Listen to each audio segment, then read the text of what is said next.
Hello students, welcome back to online sessions of Giri tutorial. Today in this BK lecture, we are going to start with hidden adjustment given in trial balance. See, we are already done with the adjustments and its effect. Adjustment and its effect. Now today we are going to discuss about hidden adjustment. अभी hidden adjustment क्या होता है? It is specifically it is not given under the adjustment like specifically it is not given anywhere, but there are certain hidden adjustment which you have to find out, जो आपको खुद से ढूंढना पड़ेगा. Now see, first one is salary rent for 10 month. अभी ये adjustment में नहीं देगा, ये आपको trial balance he adjustment given in trial balance. ये जो हिडन एडजस्टमेंट है it will be shown in trial balance. ये ट्रायल बैलेंस में ही दिया होगा. First one is salary rent paid for 10 month. तो आपको जब नीचे 10 मंथ दिया है तो उसके साथ आप you should understand, it is very obvious, जो सैलरी रेंट है वो 10 मंथ का है. तो ईयर में 12 मंथ्स होता है, तो दैट मीन्स टू मंथ का क्या है, वो 2 मंथ का आउटस्टैंडिंग है. सो जो 2 मंथ रिमेनिंग है you have to give it effect. अब अभी जो आउटस्टैंडिंग एक्सपेंसेस होता है उसका फर्स्ट इफेक्ट कहा जाएगा, इधर add the amount of salary rent for 2 months to salary rent respectively, either trading account debit side or P&L account debit side. And second effect will be, it will be shown separately the amount of salary rent for 2 months on liability side of balance sheet. balance sheet में उसका effect will be shown on liability side. Now second is insurance premium paid for 1 year ending 30th June 2019. Accounting year ended on 31st March 2019. Insurance premium paid for 1 year. 1 साल का पे किया है and that 1 year is ending on 30th June. आपका जो accounting year है वो कब खत्म होता है, 31st मार्च का. तो deduct the proportionate amount of insurance for 3 month from insurance on debit side of profit and loss and show separately the amount of prepaid insurance on the asset side of balance sheet. आपने 1 year का insurance premium पे किया है 30 जून तक का, and आपका accounting year कब खत्म होता है, 31 मार्च को. तो मार्च में खत्म होता है, अप्रैल मई जून 3 मंथ का क्या है, प्रीपेड एक्सपेंस है. ये प्रीपेड एक्सपेंस है. तो वी नो दी आपको प्रीपेड एक्सपेंस का जो इफेक्ट्स है वी ऑलरेडी नो. एक इफेक्ट जाएगा P&L debit side, insurance premium है, वहां से वो जो अमाउंट है 3 मंथ का दैट विल गेट डिडक्टेड. और सेकेंड इफेक्ट, दो it is a prepaid expenses, second effect will go on asset side. I hope it is very clear. See, insurance premium paid for 1 year ending on 31st June 2019.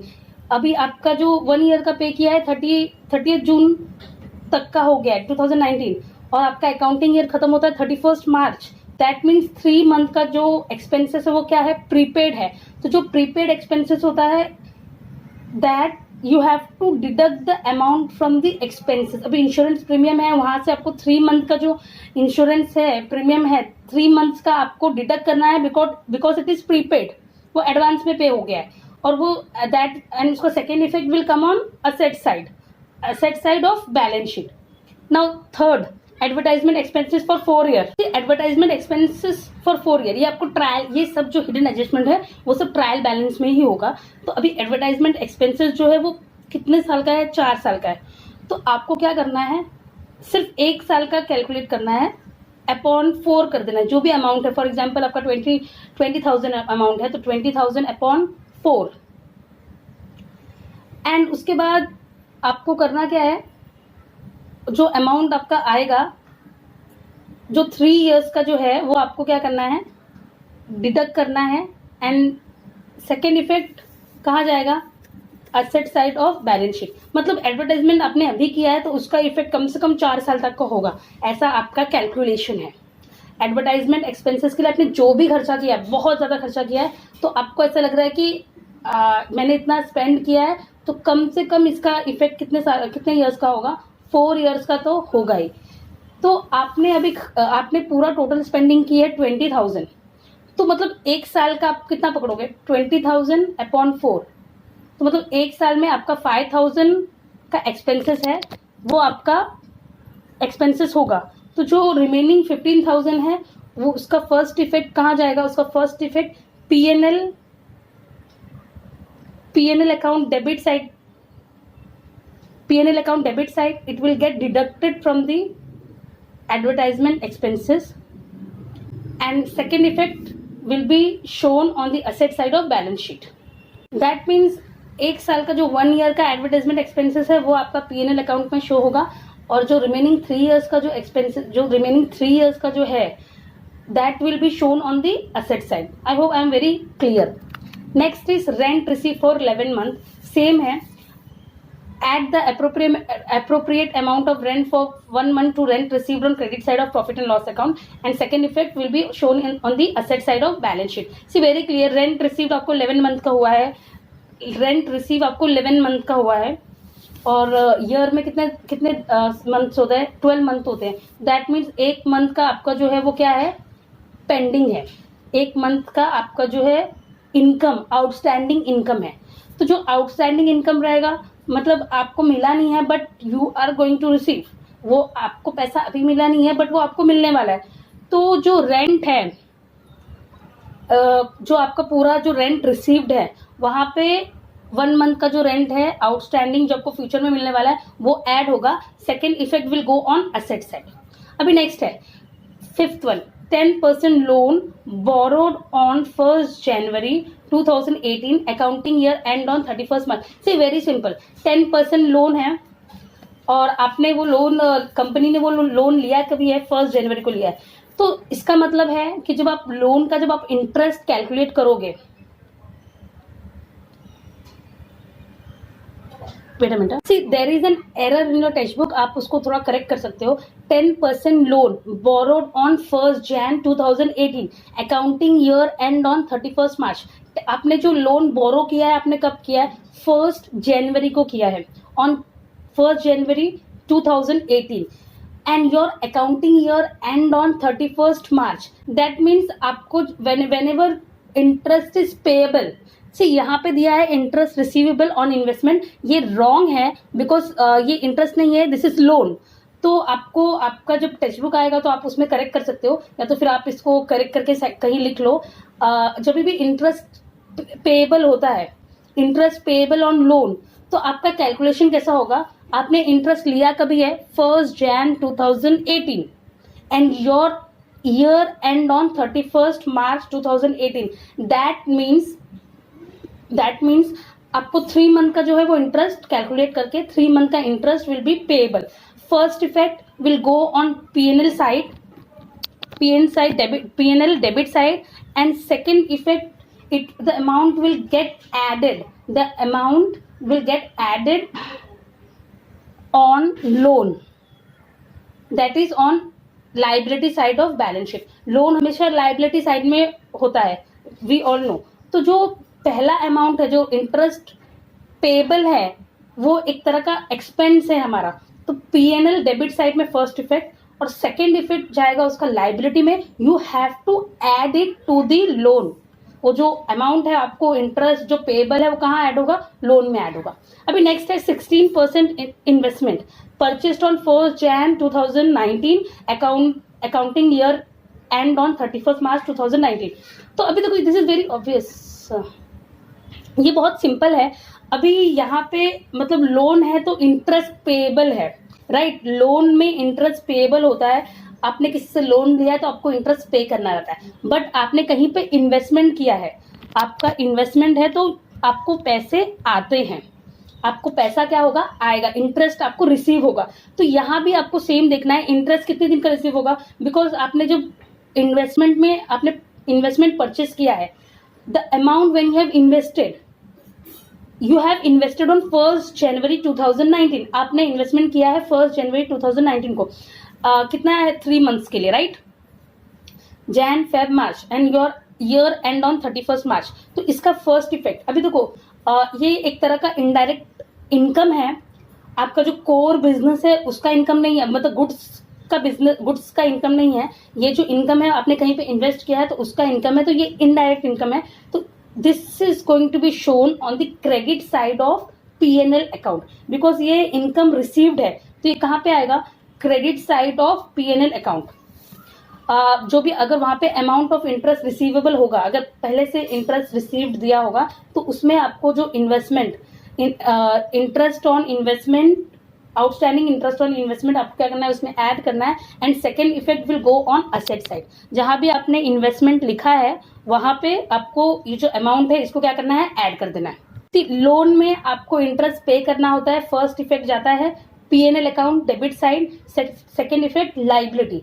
Investment में आपको पैसे आते हैं, आने वाले हैं, interest receive होता है, first effect P&L account credit side and second effect asset side. Now, seventh one is 10% government bond. Show the amount of interest receivable on the credit side of profit and loss. अभी तो यहाँ पे 10% government bond दिया है, तो that means इस जो government bond है उसके ऊपर आपको कितने परसेंट इंटरेस्ट मिलने वाला है, 10% इंटरेस्ट मिलने वाला है। तो show the amount of interest receivable. अभी ये गवर्नमेंट बॉन्ड में अगर आपने पैसा इन्वेस्ट किया है तो इट इज ऑब्वियस वहां से आपको इनकम आएगा, राइट? इनडायरेक्ट इनकम है आने वाला, इनडायरेक्ट इनकम आएगा। तो it is very obvious that it is going to be shown on the credit side of P&L account. And the second effect, अभी पैसे आ रहे हैं, तो first effect P&L account credit side, second effect अभी government bond जो है it is a kind of asset.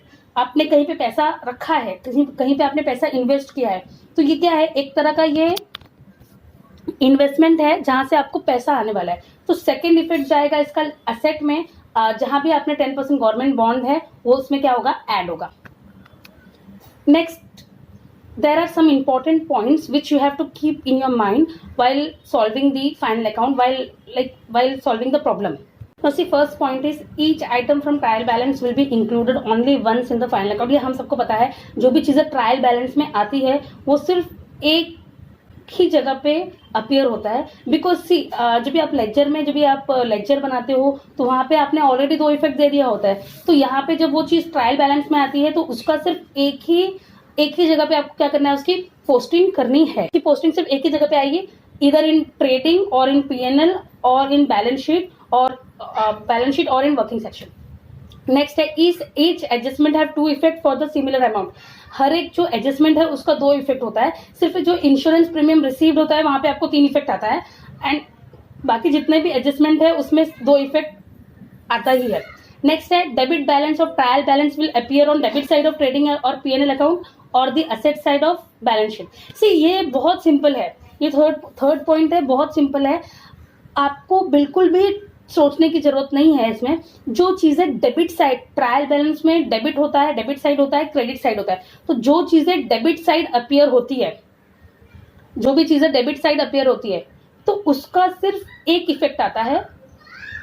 Okay, मतलब उसकी पोस्टिंग सिर्फ एक बार होती है, either on the debit side of trading account, P&L account और ऑन द असेट साइड। मतलब इट इज वेरी सिंपल। अगर ट्रायल बैलेंस के डेबिट साइड, डेबिट कॉलम में है, तो that means it is very simple. जो चीजें ट्रायल बैलेंस के डेबिट साइड में अपीयर होती है, इधर वो P&L के डेबिट साइड हो जाएगा, इधर वो ट्रेडिंग अकाउंट के डेबिट साइड में और असेट साइड, और on the asset side of balance sheet. Next है जो क्रेडिट बैलेंस होता है, इधर on the credit side of trading account और P&L अकाउंट और कैपिटल अकाउंट और on the liability side of balance sheet. See, very simple. जो debit balance है वो डेबिट साइड अपीयर होगा ट्रेडिंग अकाउंट के, P&L अकाउंट के और बैलेंस शीट के। और जो क्रेडिट साइड, जो क्रेडिट बैलेंस है वो या तो credit side trading account, credit side P&L account और लाइबिलिटी और capital. Next is if salary and wages are given as separate item. ये पहले भी हमारा डिस्कशन हो चुका है इस पे। अगर सैलरी एंड वेजेस दोनों सेपरेटली दिया है तो salary will come under P&L account, it will come on P&L account debit side and wages on trading account. But if it is given together, दोनों कंबाइंड टर्म दिया है, wages and salary, salary and wages, तो अभी ऐसे case में आपको क्या करना है, when it is given wages and salary, it is shown on the debit side of trading account, and if the item is salary and wages, it is shown on the debit side of P&L account. जो चीज अभी जो combined term होगा तो जो पहले दिया होगा आपको वहां लिखना है। वेजेस दिया है तो trading account, wages and salary है ट्रेडिंग अकाउंट में, सैलरी एंड वेजेस है P&L अकाउंट में। सेपरेटली है तो wages will appear on trading side, and salary will appear on P&L account debit side. ये भी बताया है if trial balance contain only trading expense, अगर आपको ट्रायल बैलेंस में सिर्फ ट्रेड एक्सपेंस दिखता है तो वो आपके P&L अकाउंट डेबिट साइड में जाएगा. But in case if the trial balance contain trade expense and also other item like sundry expenses or office expenses or general expenses or miscellaneous expenses. So see, when trade expense is only it is only shown on trial balance. If trial balance contain only trade expenses, then you have to write that on P&L account, in P&L account on debit side. And if it is given with other also, for example trade expense is also given along with that, office expense is there or general expense is there or miscellaneous expense is there. So in this case trade expense you have to write in trading account debit side, and other office expense or general expense or sundry expense or miscellaneous expense that will appear on P&L on debit side of P&L account. Okay, is it clear? Trade expense अकेले दिया है, only trade expense दिया है तो वो trading account के debit side आएगा. And अगर ट्रेड एक्सपेंस के साथ other things other expenses are also given like sundry expense और ऑफिस एक्सपेंस और जनरल एक्सपेंस और मिसलेनियस एक्सपेंस, तो ये केस में ट्रेड एक्सपेंस ट्रेडिंग अकाउंट के डेबिट साइड में जाएगा और जो बाकी के एक्सपेंसेस है वो P&L account debit side. Next वाला बहुत इंटरेस्टिंग है.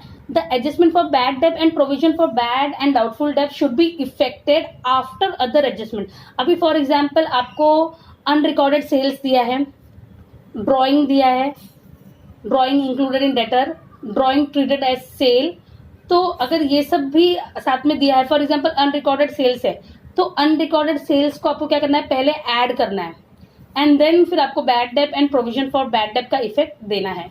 मतलब अगर बाकी सारे इफेक्ट भी दिए हैं तो आपको क्या करना है, पहले बाकी चीजों को आपको इफेक्ट देना है and at the end you have to give effect for bad debt and provision for doubtful debt.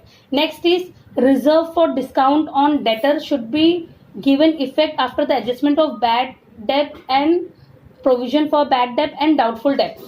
को reserve for discount on debtor, अगर ऐसा दिया है कि डेटर को आप डिस्काउंट देने वाले हो तो आपको बैड डेट डाउटफुल डेट उसको लेस करने के बाद आपको क्या करना है, डिस्काउंट रिजर्व फॉर डिस्काउंट आपको शो करना है. उसका इफेक्ट अप्लाई होता है reserve for discount on creditor. जो भी reserve for discount on creditor है should be given effect after making all other adjustment concerning creditor. जो बाकी का जैसे कि फॉर एग्जाम्पल अनरिकॉर्डेड परचेसेस है,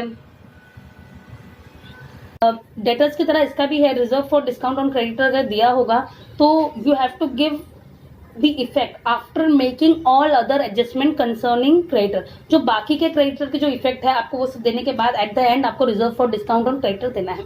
नेक्स्ट है hidden self explanatory adjustment are to be given effect even if there is no special instruction in the problem in this respect. जो hidden adjustment जो है वो अगर वो नहीं भी दिया है तभी भी जो हिडन एडजस्टमेंट है सेल्फ एक्सप्लेनेटरी एडजस्टमेंट है, you have to give effect even if there is no special instruction in the problem in this respect.